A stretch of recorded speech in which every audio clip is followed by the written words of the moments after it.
नमस्कार, मैं हूं श्रद्धा। आप देख रहे हैं न्यूज़ 24 मध्य प्रदेश छत्तीसगढ़ और हमारे इस खास कार्यक्रम सेहतनामा में आपका स्वागत है। इस कार्यक्रम में हम बात करते हैं आपकी सेहत और उससे जुड़ी समस्याओं के बारे में। और आज हमारे साथ बिलासपुर से जुड़ रहे हैं एंड्रोलॉजिस्ट सर्जन डॉक्टर विनय गुप्ता, जो कार्यक्रम के दौरान सेहत से जुड़े सवालों का जवाब देंगे।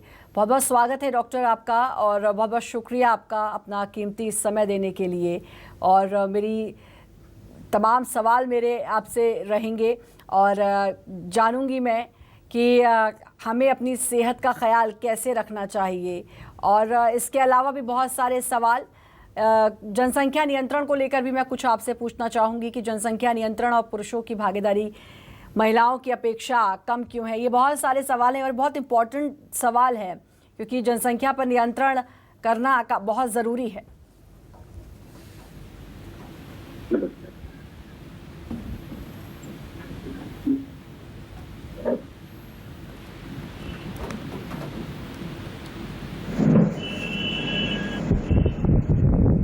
आप सुन पा रहे हैं डॉक्टर मुझे?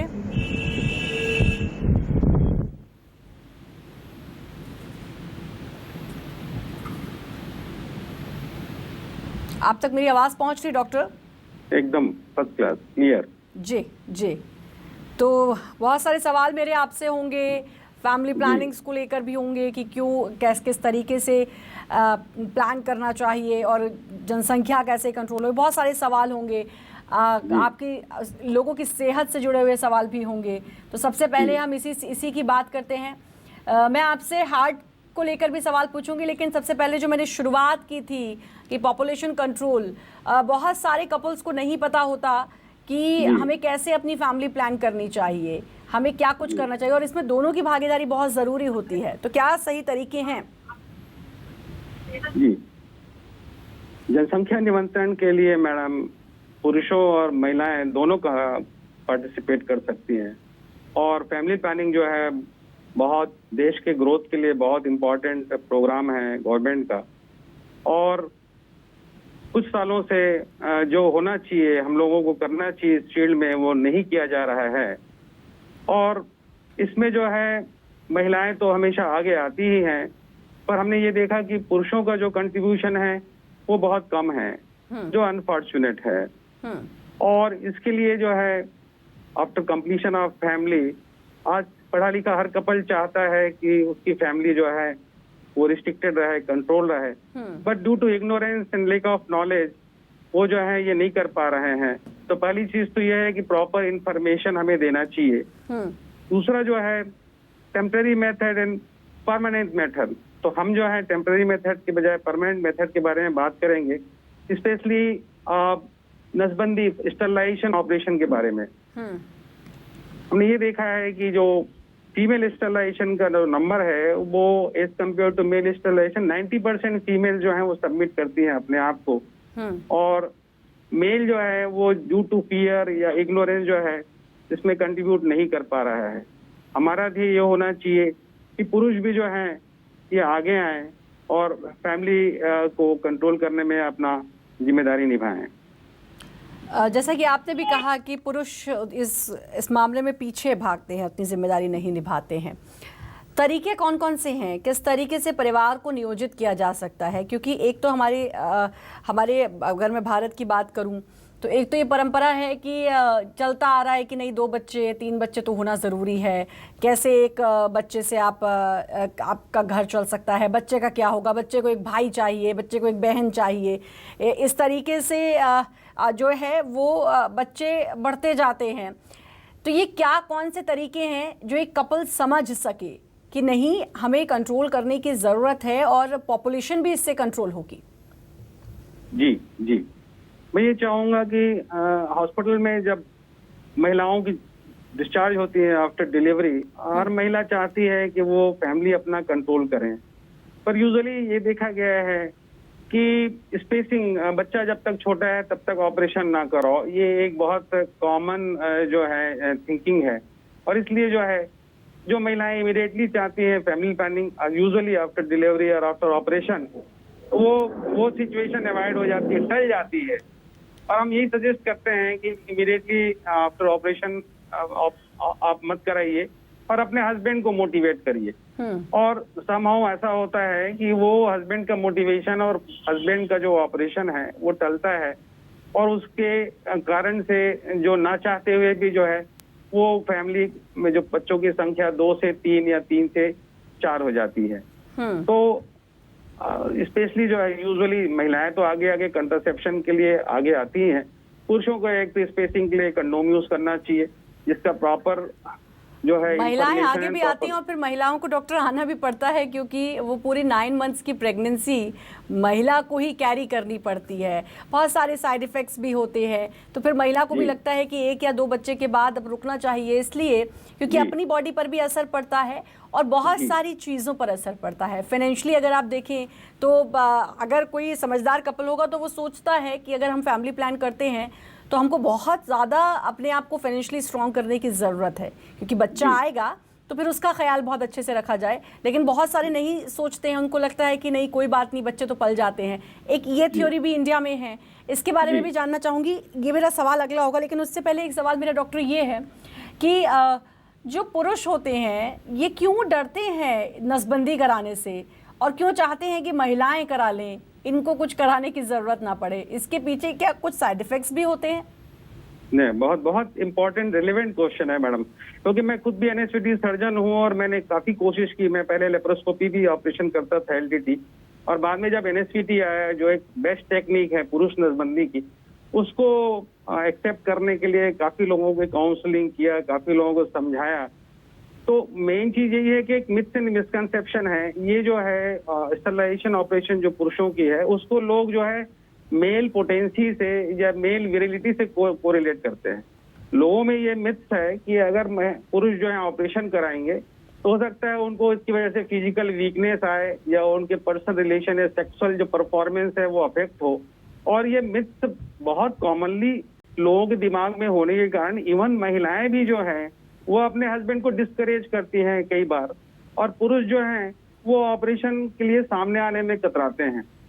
इनफैक्ट ये है कि स्टरलाइजेशन ऑपरेशन का पोटेंसी से कोई कोरिलेशन नहीं है, that is a totally different system. तो हमारे पास कुछ फोटोग्राफ्स भी हैं, दिखाना चाहूंगा कि हम लोग कैसे ऑपरेशन करके किस पार्ट को डिटैच करते हैं, और it is totally not related to your sexual performance और पोटेंसी। तो जब तक ये मिथ्स एंड मिसकंसेप्शन दूर नहीं होगा तब तक जो है लोग जो है आगे नहीं आएंगे। इसके अलावा एक बात और है कि विगत करीब 20 वर्षों से नॉन स्कैल्पल वॉसेक्टमी टेक्निक जो है वो हिंदुस्तान में आई है। इसका मतलब है बिना छुरी बिना कांटे का पुरुष नसबंदी ऑपरेशन करना। तो ये टेक्निक भी इतनी अच्छी टेक्निक है कि इसमें पहले जैसे न तो हमको लंबा चीरा लगाना पड़ता, न टाके लगाने पड़ते, न मरीज को तकलीफ होती है, और न ही टाके निकालने की जरूरत पड़ती है। तो इस टेक्निक को भी प्रमोट करके लोगों को एजुकेट करके जो है इसका एक्सेप्टेंस जो है वो हम पुरुषों के बीच बढ़ा सकते हैं। एक और चीज़ डॉक्टर, एक और चीज़ वो ये है कि बात नसबंदी शब्द की जब आती है तो लोग बहुत डरते हैं, कानाफूसी शुरू हो जाती है। कुछ ऐसे शब्द हैं सेक्सुअल, इसको लेकर एक कानाफूसी शुरू हो जाती है, लोग खुलकर बात नहीं करते, जबकि मेडिकल साइंस और डॉक्टर्स ये कहते हैं कि ये आपकी ज़िंदगी का एक हिस्सा है, आप इस बारे में बात करें, और इस बारे में बात करना ज़रूरी है, इसको छिपाना ज़रूरी नहीं है। तो क्या एक ये भी कारण हो सकता है, चाहे वो पुरुष हो या फिर कई बार महिलाएं भी, कि उनको लगता हो कि समाज में हंसी होगी, नसबंदी शब्द तो ऐसा है कि लोग हंसने लग जाते हैं? जी, नसबंदी एक बैड वर्ड जिसकी बदनामी हो चुकी है। नसबंदी एक ऐसे, इसकी जगह पे अपन नियंत्रण की बात करें या लोगों को फैमिली कंट्रोल काउंसलिंग के बारे में बात करें तो दैट इज प्रॉपर अप्रोच। हर कोई चाहता है कि फैमिली जो है कंट्रोल हो। मैं चूंकि काउंसलिंग भी करता हूँ, सेक्सुअल काउंसलिंग भी करता हूँ, मैंने अपने प्रैक्टिस में पढ़े लिखे लोगों को देखा है कि वो अपने फैमिली कंट्रोल करने के लिए क्वाइटस इंस्ट्रक्टस जैसे क्रूड टेक्निक इस्तेमाल करते हैं जो हम सोच नहीं सकते। What is coitus instructus? During enjoyment they take out their private part and ejaculate outside their vagina. So it's a crudest technique. इसे कोई भी सलाह नहीं देता कि आप अपने फैमिली कंप्लीट करने के लिए अपने एंजॉयमेंट को इस तरह से डिटरेट करिए।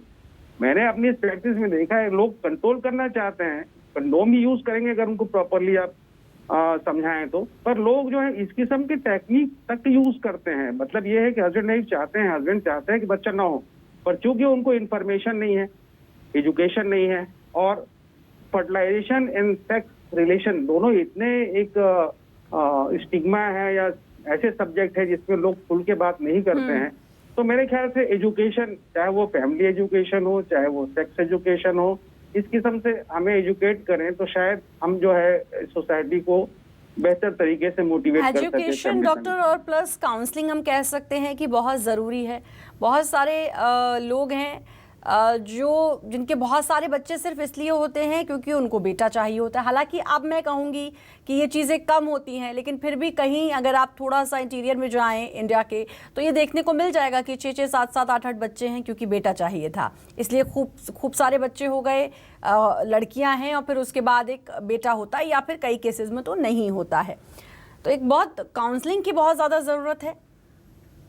बिल्कुल, काउंसलिंग की जरूरत तो हर जगह है मैडम। तो चाहे वो हेल्थ रिलेटेड प्रॉब्लम हो, चाहे फैमिली हो, चाहे एजुकेशन, हर जगह काउंसलिंग का अपना ओन इम्पोर्टेंस है। हमारा ये कहना है कि कोई भी ऑपरेशन के पहले या कोई भी प्रोसीजर के पहले, या मैरिटल काउंसलिंग, जिनकी नई नई शादी हुआ है उनको भी काउंसलिंग की जरूरत है। I do marital, pre marital counselling, relationship counselling, fertilisation counselling. तो काउंसलिंग तो बहुत आवश्यक है। उसके बिना जो है वो हमें वो जो एक्सेप्टेंस मिलना चाहिए सोसाइटी से और पब्लिक से, शायद इसलिए वो नहीं मिल पाता। तो काउंसलिंग का अपना बहुत इंपॉर्टेंस है। और जहां तक पुरुषों का सवाल है, अगर पुरुषों को आप प्रॉपर काउंसलिंग करें और बताएं, या महिलाओं को भी करें, तो कोई डाउट नहीं है कि ये इस टेक्निक से भी कंट्रीब्यूट पुरुष सामने आएंगे और हमको पॉपुलेशन कंट्रोल में एक बेहतर मदद मिलेगी। अच्छा, ये जो नसबंदी होती है महिलाओं की, मैं खास तौर पर बात करूं, क्या इसके साइड इफेक्ट्स होते हैं या फिर ऐसा कुछ नहीं होता है? साइड इफेक्ट तो कुछ भी नहीं होता, कॉम्प्लिकेशन नहीं होना चाहिए। अभी तो इतने एडवांस सब सेफ टेक्निक से अपन करते हैं, स्टरलाइज टेक्निक से करते हैं, तो इसमें यूजुअली अगर प्रॉपरली किया जाए और इन्फेक्शन और एसेप्सिस का ख्याल रखा जाए, इट्स वेरी सक्सेसफुल। एक जमाने में तो हम लोग हजारों ऑपरेशन इंटीरियर में, सुदूर में जा के लेप्रोस्कोपी किया करते थे और अधिकांश मरीज जो है वो ठीक हुआ करते थे।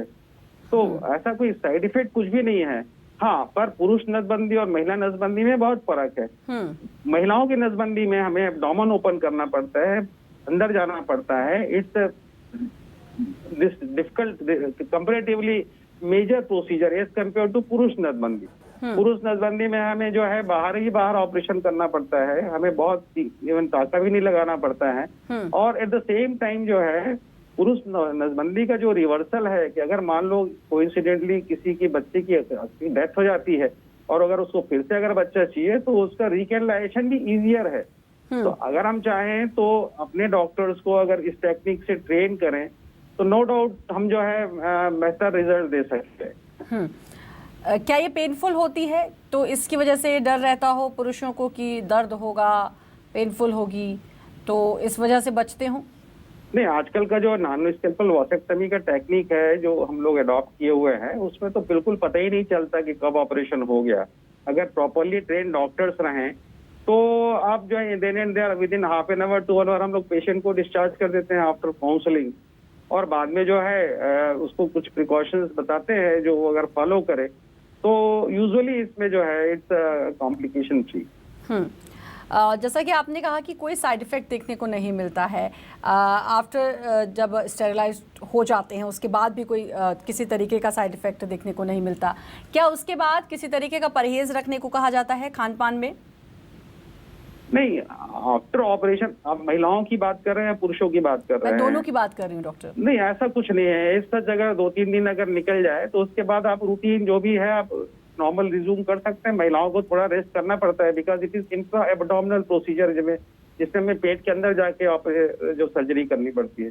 पर पुरुषों में तो वो नॉर्मल अपना रूटीन करते हैं usually with in after 3 days और 4-5 दिन दवाइयाँ चलती है। और उसके बाद जो है हम पुरुषों के नसबंदी में इतने ही हमको प्रिकॉशन रखना पड़ता है कि हम यही बोलते हैं कि आप कम से कम 3 महीने कंट्रासेप्शन यूज करिए, क्योंकि 3 महीने कंट्रासेप्शन यूज करने के बाद क्योंकि जो उसमें कलेक्टेड जो सीमेन है जिससे प्रेगनेंसी के चांसेस होते हैं उसे कंप्लीट एम्प्टी होने में 3 महीने का समय लगता है। तो हम लोग यही एडवाइस करते हैं। कई बार क्या है कि लोग अगर इस एडवाइस को फॉलो ना करें और प्रेगनेंसी हो जाए तो फिर प्रोसीजर बदनाम होता है। तो हम लोग यही कहते हैं कि भाई आप जो है 3 महीने कंट्रासेप्शन यूज करिए और आफ्टर 3 मंथ जो है आप एक बार सीमेन एग्जामिनेशन करा के देख लीजिए कि अब इस पे स्पर्म नहीं है, मतलब जो आपका ऑपरेशन हुआ 100% सक्सेसफुल है, then you can do normal. जी, तो ये वही वजह है कि कई केसेस जो आते हैं सामने जिसमें नसबंदी के बाद भी प्रेगनेंसी आ जाती है, तो ये वजह एक हो सकती है बड़ी जो आपने अभी बताई। हाँ, डेफिनेटली यही वजह है, यही बोला कि पोस्ट ऑपरेटिव काउंसलिंग करके मरीजों को प्रिकॉशन बताना जरूरी है, क्योंकि वो 3 मंथ्स की 20 ejaculate you have to perform, you have to make sex so that it will empty. लोग बाग अगर वो नहीं फॉलो करे, रेगुलर सेक्स ना करे और उसके बाद फिर वो जो है अगर रिलेशनशिप करे विदाउट प्रोटेक्शन तो फिर प्रेगनेंसी हो जाएगी। 3 months as well as there must be 20 ejaculates. इस बार इजैकुलेट होने के बाद ही वो जो चैनल है वो एम्प्टी होता है और उसके बाद जो है आप निश्चिंत होकर अपने रिलेशन बिना किसी प्रोटेक्शन के कर सकते हैं। जी डॉक्टर, अब मैं ज़रा जानना चाहूँगी एक तरीका होता है, जो मेरा पहला क्वेश्चन भी था फैमिली प्लान करने का, क्योंकि बहुत सारे कपल तो ऐसे होते हैं जिनकी एज भी कम होती है, शादी हो गई, उनको नहीं पता कि उनको कैसे अपनी फैमिली प्लान करनी है, उनको किस तरीके से चलना है। काउंसलिंग करते हैं, पहली चीज हम महिलाओं को ये बताते हैं कि you must know fertile period, क्योंकि क्या है कि एक पर्टिकुलर टाइम होता है जब महिलाओं को जो है प्रेगनेंसी होती है, and that is only for 2 to 3 days. इसका मतलब ये है कि 30 डेज में केवल 3 दिन का वो समय होता है जिसमें फिजिकल रिलेशन करने पे प्रेगनेंसी के चांसेस होते हैं। तो हर न्यूली वेड कपल्स को मालूम होना चाहिए कि ये मेरा जो है फर्टाइल पीरियड का समय है, इस समय मुझे प्रोटेक्शन यूज करना है। क्योंकि अब न्यूली वेड कपल्स को अगर बोलेंगे कि हस्बैंड को बोलेंगे कि रेगुलर कंडोम यूज करो, दैट इज प्रैक्टिकली इम्पॉसिबल। तो इनिशियली हम लोग यही बोलते हैं कि न्यूली वेड जो कपल्स है, एक तो initially they should use pills so that they can learn how to make good relation, because both are newcomers. तो न्यूली वेड कपल्स को हम ये कहते हैं कि आप महिलाओं को, आप अपने वाइफ को बोलिए कि 2-3 महीने जो है वो पिल्स यूज करे till you learn how to good physical relation. And subsequently हम न्यूली वेड कपल्स को बोलते हैं कि husband should use condom regularly, not for all those 25 days but only for those days which is fertile period. मतलब अगर regular period महिलाओं को होता है तो 11वां से 17वां दिन का जो पीरियड होता है उसमें किसी महिला को 13वें दिन, किसी को 14वें दिन, किसी को 15वें दिन ओवुलेशन होता है, और उस पीरियड में अगर कंडोम यूज किया जाए या फिजिकल रिलेशन नहीं किया जाए तो प्रेगनेंसी के चांसेस एटलीस्ट 80 to 90% चल जाते हैं। तो अगर अपन इतना भी अगर काउंसिल करें न्यूली वेड कपल्स को, तो जिनको नहीं बेबी चाहिए वो इस किस्म से अपना प्रॉपर इस टेक्निक को यूज करके सेक्सुअल एंजॉयमेंट भी कर सकते हैं और प्रेगनेंसी को अवॉइड भी कर सकते हैं। लेकिन डॉक्टर बहुत बड़ी समस्या है ना यहाँ पर कि इस बारे में कोई बात ही नहीं करना चाहता है। एक लड़की की शादी होती है या एक लड़के की शादी होती है, हंसी मजाक तो हर जगह चलती है, लेकिन प्रॉपर जो एक इन्फॉर्मेशन है, जो जानकारी है वो नहीं दी जाती है। उसका कई बार उसका खामियाजा भी भुगतना पड़ता है उस कपल को। True, that's true. पर आजकल मैडम यूट्यूब, नेट, ये सब लोग अपने आप को एजुकेट करने की कोशिश करते हैं। मैं खुद ऑनलाइन काउंसलिंग करता हूँ और मेरे पास बहुत अच्छे बुक्स हैं, preparation for marriage for girls as far as for boys. तो जैसे बाकी चीजों की तैयारी होती है वैसे भी बच्चों को अगर शादी के हिसाब से तैयारी करके बताया जाए चीजों के बारे में, बॉडी के बारे में, बॉडी के फंक्शन के बारे में, उनका मिस एंड मिसकंसेप्शन अगर दूर किया जाए तो they can enjoy better life, they can enjoy better sexual life. तो इट्स नीडेड, रियली नीडेड। बिल्कुल, ये ज़रूरत है और इसको जानना बहुत ज़रूरी है। ये डॉक्टर आप बिल्कुल सही ये कह रहे हैं। एंड्रोलॉजी डॉक्टर, क्योंकि ये शब्द ऐसा है मुझे लगता है बहुत सारे लोग नहीं समझ पाएंगे, थोड़ा सा आप सरल भाषा में इसको समझाएं तो हमारे दर्शक हैं वो उसको समझ पाएंगे। होते हैं वैसे andrology is the field of male reproduction, male पुरुष प्रजनन विशेषज्ञ। I mainly deal with male fertility problem and sexual relationship problem. So I am basically a surgeon doing operation also, anesthesia and all those, just basic surgeon. And then I opted for andrology, which is mainly deal with male reproductive problems, and then relationship also equally important. So I do this sexual counseling also as well as marriage counseling.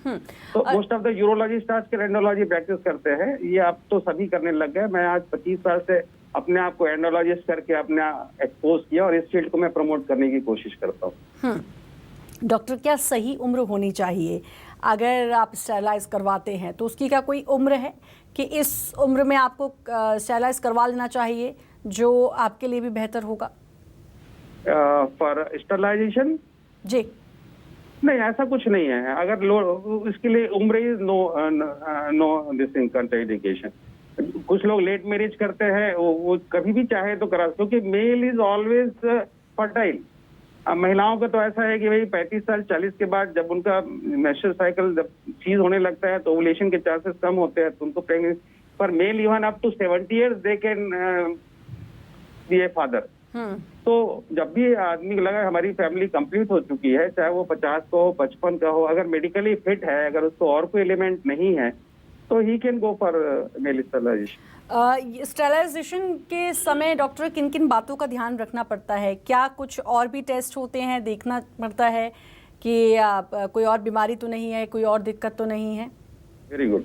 Main ये है कि person should be physically fit. उसे कोई और बीमारी तो नहीं है, डायबिटीज तो नहीं है, हाइपरटेंशन तो नहीं है, ओबेसिटी तो नहीं है, फिर लोकली उसके कुछ जेनेटेलिया में प्रॉब्लम तो नहीं है। कुछ लोगों को हाइड्रोसील रहता है, कुछ लोगों को हर्निया रहता है, कुछ लोगों को फाइलियर रहता है, लोकल प्रॉब्लम रहता है, जिसमें कि थोड़ा सा ये जो टेक्निक है वो डिफिकल्ट हो सकता है। तो वी हैव टू असेस। कर तो सब कर सकते हैं, but you have to be careful.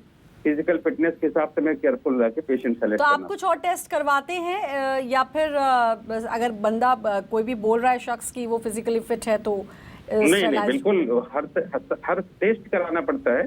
Patient safety is more important. जैसे और ऑपरेशन के लिए हम सब टेस्ट कराते हैं, वैसे हर टेस्ट कराते हैं, फिजिकली एग्जामिन करते हैं पेशेंट को, और अगर वो फिट रहा तो उसको टाइम देके फिर ऑपरेट करते हैं। तो एनेस्थीसिया भी दिया जाता है इसमें डॉक्टर? जी, एनेस्थीसिया लोकल ब्लॉक करते हैं हम लोग, छोटा इंजेक्शन लगा के वह ब्लॉक कर देते हैं। तो ये जो एनएससीटी का टेक्निक है, पहले हम लोग इंजेक्शन लगा के, लंबा चौड़ा इंजेक्शन लगा के चीरा लगा के ऑपरेशन करते थे आज से 25-30 इयर्स बैक। हम लोग छोटा इंजेक्शन लगा के ब्लॉक कर देते हैं और स्मॉल स्पेशल इंस्ट्रूमेंट से वो पार्ट्स को, वास को बाहर निकाल के कट करके वापस डाल देते हैं। वो ओपनिंग जो रहती है इतनी छोटी रहती है, तो ये ऑलमोस्ट इनविजिबल। इसमें